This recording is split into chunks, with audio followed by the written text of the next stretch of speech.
सबसे पहली चीज़ जो है कि आज अगर आप मरियम औरंगज़ेब साहिबा की प्रेस कॉन्फ्रेंस देखें तो जो उनका गम और गुस्सा था, जिस तरह वो चीख रही थी, जिस तरह वो चिल्ला रही थी, सबसे पहले तो हमारी जो पाकिस्तान की आवाम है वो मुबारकबाद की मुस्तहिक है कि उन्होंने इनके तमाम जुल्म और जबर को, इनकी तमाम साजिशों को अल्लाह के फजलो करम से अपनी वोट की ताकत से नाकाम बनाया।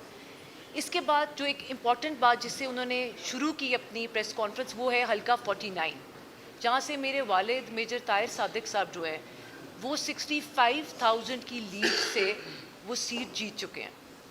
अब वो जो बात कह रही थी, या तो उन्होंने होमवर्क नहीं किया हुआ था या उन्हें समझ नहीं थी। जो कमिश्नर साहब ने बात की है वो उन्होंने ये कहा है कि जो 70 हज़ार की लीड से जो लोग जीत रहे थे उनको हमने हरवाया है।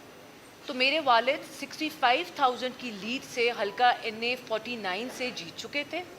आपने जो PMLN के कैंडिडेट हैं शेख आफ्ताब साहब, वो 9,500 की से उनको जितवाया गया।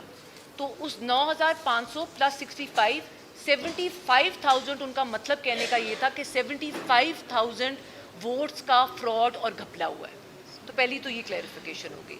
दूसरी उन्होंने जो बात कही कि इलेक्शन कमीशन जो है वो 3 दिन इंतज़ार करता रहा कि लोग हमारे पास अपनी शिकायत लेकर आएँ।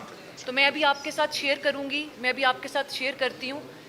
हम 2 दफ़ा इलेक्शन कमीशन में गए, इलेक्शन कमीशन का ऑर्डर मेरे पास मौजूद है।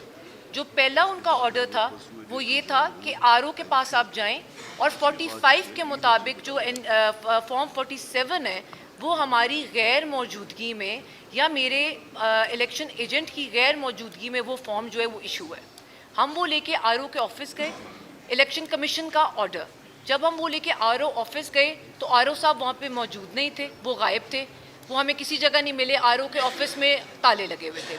हम दोबारा वापस गए नेक्स्ट डे इलेक्शन कमीशन दोबारा, वहाँ से उन्होंने हमें दोबारा ये ऑर्डर दिया कि अब आप DRO के पास जाएं और DRO साहब को पाबंद किया कि आप फॉर्म 45 के मुताबिक इनको बिठा के फॉर्म 47 शाया करें।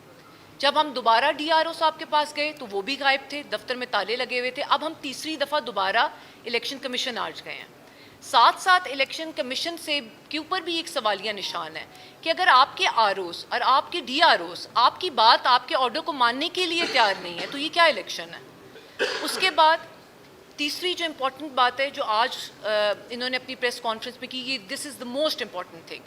आपने कहा कि कमिश्नर साहब से कौन मिल रहा था, कौन फ़ोन पे बातें कर रहा था, क्या वो खा रहे थे, क्या वो पी रहे थे, कब वो सोते थे, कब वो उठते थे, ये इम्पॉर्टेंट नहीं है। इम्पॉर्टेंट ये है कि जो अगर आपके बकौल वो इल्ज़ाम है तो इम्पॉर्टेंट ये है कि उनको आप बुलाएं।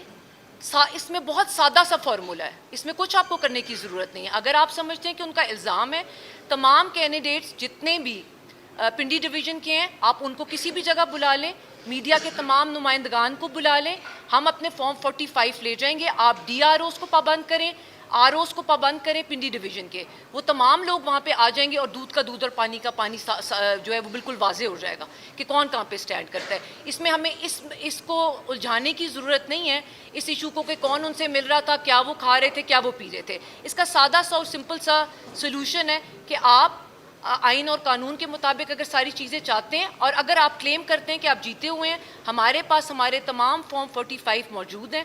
आप जो जगह सिलेक्ट करेंगे वहाँ हम आ जाएंगे और तमाम ROs और DROs आ जाएं और इस चीज़ का जो है वो जो है क्लैरिटी के साथ लोगों को समझ आ जाए। Thank you.